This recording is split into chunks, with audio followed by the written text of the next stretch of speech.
Selamat datang kembali di video lecture Statistika Teknik Kimia dari Prodi Sarjana Teknik Kimia ITB. Kali ini kita membahas penggunaan grafik dalam ilmu teknik. Secara psikologis, grafik adalah wahana penyampaian data yang lebih mudah dibaca dan dimengerti. Dari contoh sebelah kiri ini misalnya, dengan cepat kita bisa mendapatkan gambaran nilai rata serta ketidakpastian hasil pengukuran kadar abu setiap kategori biomasa. Sementara contoh sebelah kanan menunjukkan betapa mudahnya grafik dapat mengidentifikasi korelasi antara variabel X dengan Y. Selain itu, grafik juga sangat membantu dalam meramalkan kelakuan data, baik dengan cara interpolasi maupun ekstrapolasi. Nah, sekarang kita bahas beberapa jenis grafik yang banyak digunakan dalam ilmu teknik secara umum. Yang pertama adalah histogram frekuensi yang menggambarkan frekuensi kemunculan setiap interval nilai variabel acak. Contoh ini adalah data pengukuran pH produk cuka apel dari sebuah pabrik. Nah, dengan menggunakan 5 buah interval, atau dalam bahasa Inggris disebut sebagai bin, kita dapatkan histogram di sebelah kanan atas.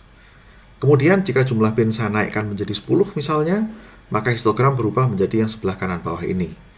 Nah, jelas bahwa pemilihan jumlah bin yang tepat menjadi sangat penting, karena mempengaruhi kemampuan kita untuk mengidentifikasi bentuk distribusi yang tepat. Rule of thumb di literatur menganjurkan jumlah bin antara 6 sampai 12. Diagram berikutnya adalah Pareto yang dinamakan dari seorang ahli sosioekonomi dari Italia.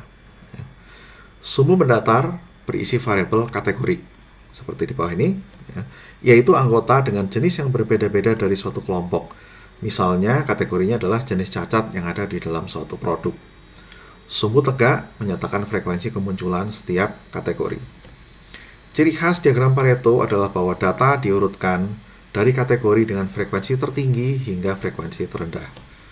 Sering pula ditambahkan kurva frekuensi kumulatif atau yang disebut dengan OGIF. Silakan Anda simak di literatur apa kegunaan utama dari grafik yang sangat populer di dunia teknik dan bisnis ini. Grafik berikutnya adalah diagram titik atau dot plot. Ini serupa dengan histogram, namun sebagai ganti batang frekuensi yang digambarkan adalah titik-titik data untuk setiap interval. Titik-titik data yang masuk dalam interval yang sama ditumpuk di dalam satu bin. Kemudian di bawahnya adalah diagram cabang dan daun atau diagram stem and leaf plot yang menumpukkan angka-angka nilai data individual dalam tiap bin. Setiap anggota data dipotong menjadi dua bagian. Simak misalnya nilai minimum dari data ini yaitu 267. Angka terakhir yaitu 7 menjadi bagian daun atau leaf. Sementara angka-angka sisanya yaitu 26 menjadi bagian cabang atau stem. Kemudian misalkan kita perhatikan bin ketiga ini, ya, maka anggota dari bin ini adalah 275, 276-nya muncul dua kali, 277, 278 dan 279 yang muncul 3 kali. Diagram ini memungkinkan kita untuk tidak saja melihat bentuk distribusi, namun juga membaca dengan mudah perkiraan ukuran pusat, kemudian nilai minimum, serta nilai maksimum. Kesulitannya tentu saja konstruksi grafik ini agak susah, terutama jika Anda lakukan secara manual. Jenis berikutnya adalah diagram yang mungkin paling banyak digunakan di ilmu teknik, yaitu diagram XY atau scatter plot. Diagram ini sangat sesuai untuk menunjukkan korelasi antar variabel acak. Sebagai contoh, Anda bisa coba bandingkan kuat lemahnya korelasi yang ditunjukkan oleh kedua set data ini di sebelah kiri dan di sebelah kanan. Nah, tentu saja korelasi empirik ini bisa bersifat linear maupun juga non-linear. Grafik terakhir dalam kuliah ini adalah box and whisker plot atau sering disingkat sebagai box plot saja. Diagram ini menggambarkan secara ringkas sejumlah besaran penciri data sekaligus di dalam satu plot yang ringkas. Diagram digambarkan pada suatu garis bilangan. Kemudian, sisi kiri kotak adalah kuartil pertama, sisi kanan kotak adalah kuartil ketiga, serta garis vertikal yang ada di dalam kotak adalah kuartil kedua. Batang yang menjulur ke kiri dan ke kanan menyatakan nilai minimum dan nilai maksimum data dengan syarat tidak boleh melebihi 1,5 kali panjang kotak. Dihitung dari kuartil terdekat.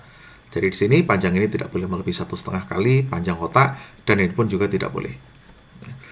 Titik data yang terletak di luar batas dicurigai sebagai pencilan atau outlier.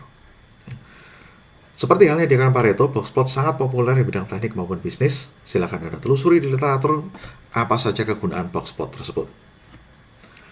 Demikian pembahasan sekilas kita tentang sejumlah jenis grafik yang penting dalam ilmu teknik.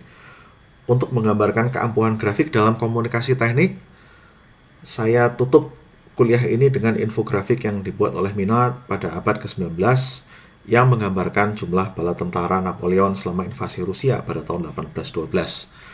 Silahkan Anda telusuri sendiri di internet hal-hal apa yang membuat grafik ini sangat terkenal di dalam sejarah ilmu statistika. Saya anjurkan Anda untuk memanfaatkan semaksimalnya penggunaan grafik untuk mengkomunikasikan data secara objektif dan tanpa ambigu.